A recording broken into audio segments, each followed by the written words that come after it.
Well, before I begin, I want to thank Vladimir and Valerie Vasiliev. Vladimir is my one of my martial arts instructor, the best uh, martial artist, best instructor I have ever seen in my life, and I started in 1985. There was an opportunity to do a presentation, and I was one of four people invited that did it. It went very well. I am so grateful. One of the it was a gift, and one of the shall we say, the gift that keeps on giving type of gifts are not only to do the presentation, but it felt so good afterwards that any time when, maybe things get a little bit low or a little bit there's a struggle, life things get in the way. All I have to do is remember that moment, and within less than 2 minutes, the chemistry, the hormones that are released, the what they call neural nets, which is a group of nerves that are wired together and then they fire together to produce a specific feeling. And we create those all the time. I get to experience that anytime I need to or anytime I want to. So if and when I'm doing another presentation, all I have to do is think about that situation. My body just perks up, my energy perks up, everything does. So if you have the opportunity to do anything that you absolutely love to do, always take advantage of the opportunity, because it's not only a wonderful experience, it's not a one-time wonderful experience. It's something that you can use. It's a tool that you can keep in your pocket forever and a day. Okay. Well, welcome. My name is Dr. David Orman, and this is an episode of the Wellness Shot for June 22nd, my beautiful wife's birthday.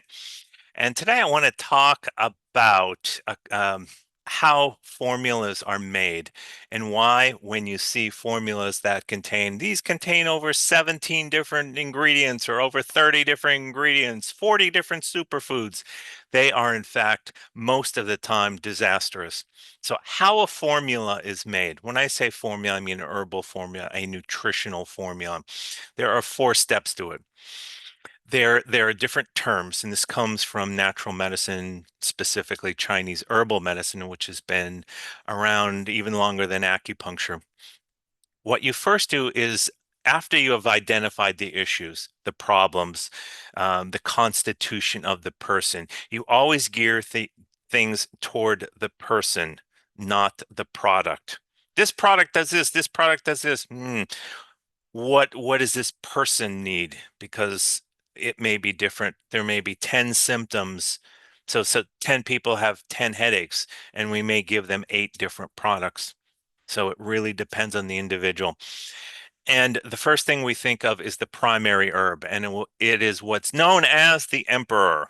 And the emperor, of course, is the star of the show. It addresses the main condition spot on for that person's chemistry. So, for example, if a person, and I have to paint broad pictures because obviously I don't have a single person in front of me.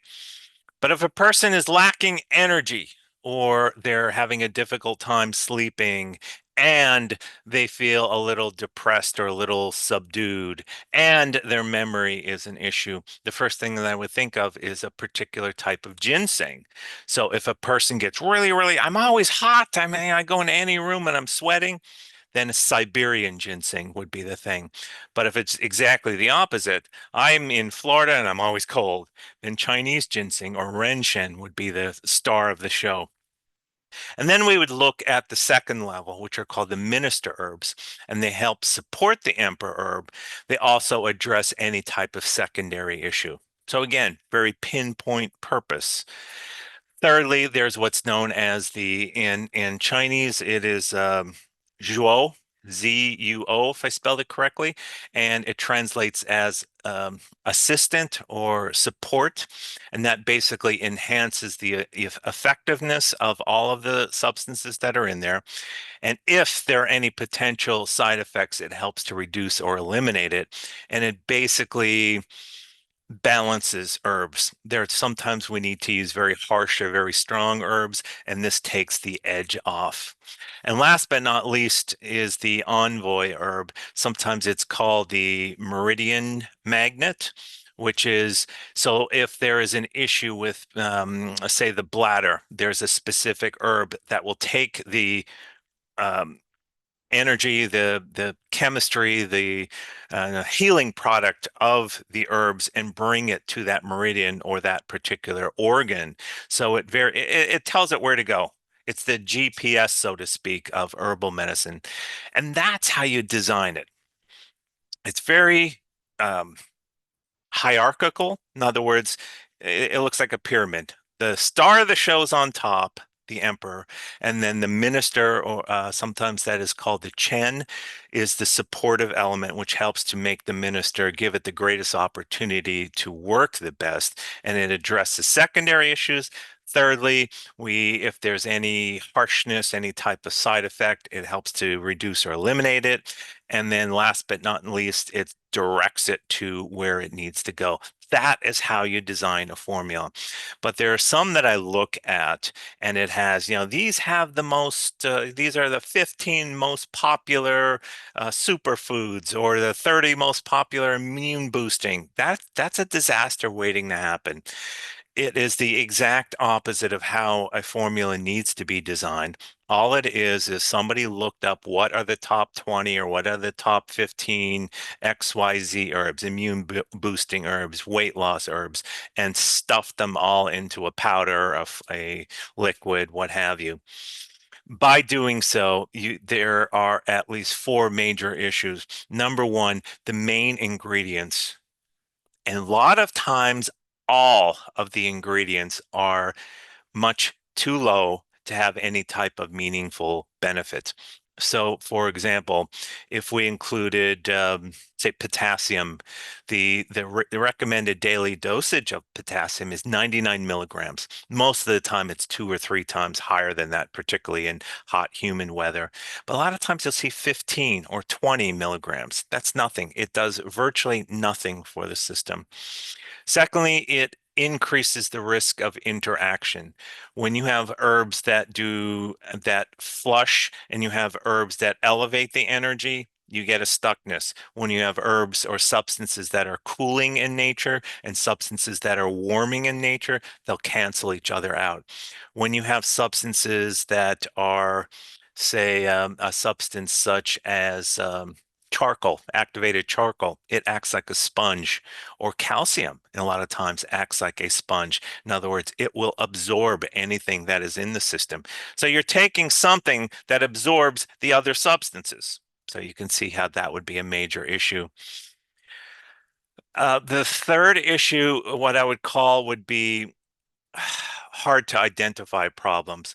So if you experience any type of side effect or even benefit, you don't know what, if, or is it this particular substance that is the issue? Is it these three?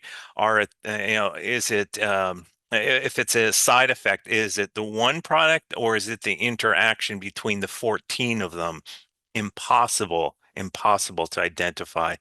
So it becomes extremely difficult to identify what is working. Is it a combination of, or what is the side effect? Is it a single, or is it interaction between 20 of them? Last but not least, you have what's known as competing actions. So you have a door and you have a lock in the door and you go to grab your key and you put the key in. One key, one lock. A lot of times there are substances which will compete for that particular lock. Amino acids are famous for doing that.